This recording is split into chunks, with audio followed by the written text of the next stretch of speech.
There is more to the arts than meets the eye.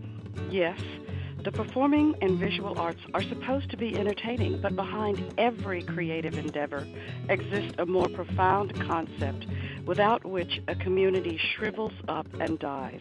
The arts reminds us of our power to innovate. The act of creation is the essence of our purpose, and it is essential to the progress as humanity that we create. By a unique combination of historical circumstances and our customer-driven economy, the United States has created a multi-million-dollar arts and entertainment industry that is a dynamic mix of professional for-profit and non-profit arts-related businesses. Non-profit professional dance companies, orchestras, museums, and theaters are often supported by cities and or states. In any organization, the manager's basic job is to organize human and material resources to help the organization achieve its stated goals and objectives. Managers function within an organization which is defined as a collection of people working together in a division of labor to achieve a common purpose. The process of achieving the organization's goals and objectives requires that a manager actively engages in the process of dividing work into manageable components. And in any organization, there are different levels of management and different types of managers. Typically, organizations have operational managers, middle management, and strategic level of management. It is worth noting that many arts organizations are understaffed, and the different roles of managers are often combined. These organizations are learning to effectively integrate long-term strategic thinking while developing sensitivity to the changing environments that shape the beliefs and the values of the entire culture.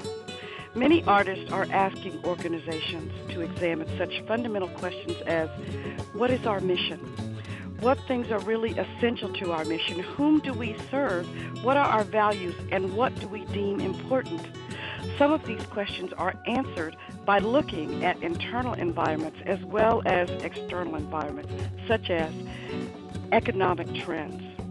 Economic trends look at employment level, disposable incomes, and regional factors, and we have to look at those in order for us to understand what is happening within the arts field. And while we are going to mainly focus on theater, remember all of these management areas focus in on all of the arts.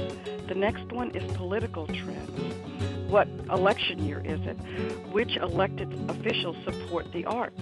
The third is technical trends, the impact of the new and emerging technology of the arts.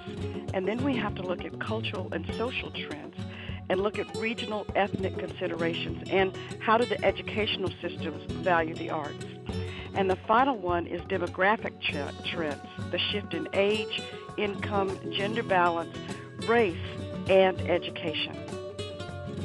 The first function of management can really be the hardest, and it is the hardest because we have to decide exactly what we want to do and set realistic goals and determine the objective that we use in meeting these goals. And the second is organizing, is the process of converting the plans into action, getting the people and resources together. The third function of management requires getting everyone in the organization to share a vision of what can be accomplished if everyone works together. While planning is the hardest, leading is the most important. And the fourth function of management is concerned with monitoring how the work is proceeding and checking the results against the objectives and taking corrective action when required. And these are the four functions of management. So throughout this course, we are going to examine how external environments and internal organizational dynamics make the task of managing in the arts a challenging and demanding job. We must always provide a visible link to the community, because without this strong connection to the community, the arts organization will find it difficult to attract audiences and donors. The production, process for a performing arts event provides a good example of management in practice. Practices such as teamwork, project management, and performance appraisals are fundamental ingredients in a show. Preparing a production or a concert is a group management effort and therefore requires careful attention to the changing, complex, and the dynamics of the performers, designers, and production staff. The almost endless variety and the changing circumstances in the world around the arts keep the manager's job from ever getting dull or routine. You know, it would be helpful to the group if you divide up to different areas, look at the different areas of the regional theater you're going to research. But before you do that, make sure that you read chapters 1, 2, and 3. In addition, the groups are going to have to decide the format they want to use to present the material to the class. I would look at Adobe Presenter Express. It's an excellent way to present your material, and it has the ability to attach to PowerPoint, and you can share it on YouTube. I look forward to your presentations, and do not hesitate to